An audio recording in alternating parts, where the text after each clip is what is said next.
Carnaval, carnaval, esa ducha no es carnaval. Sí.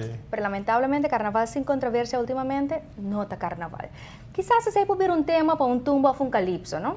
Sí. Último año, si no tem controversia de carnaval, de pararse de maneira que perde popularidad. A organização SAC está tomando uma posição central em roupa de controvérsia aqui.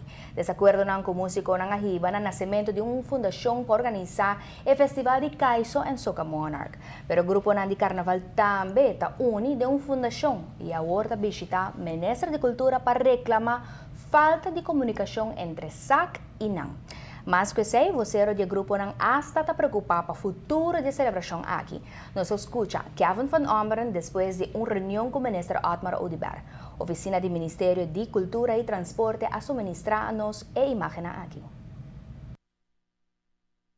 Tem grupo de carnaval pediu uma reunião com o ministro para ter preocupação de grupo de carnaval tegenover de condições que tomando lugar de carnaval, especialmente de forma com SAC para reunir o grupo de carnaval.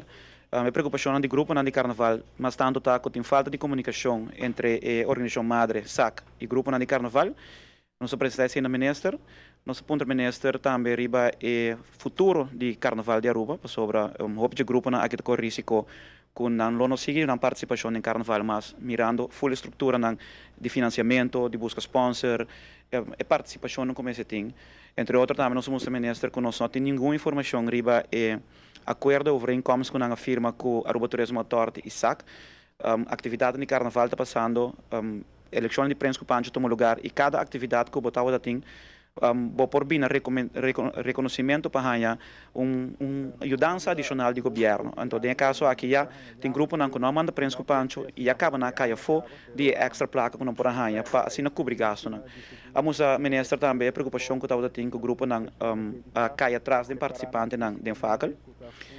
E a moça ministra também é parte de que toma decisão de carnaval entre outros da câmara ruta, pero o grupo não sabe com a câmara ruta.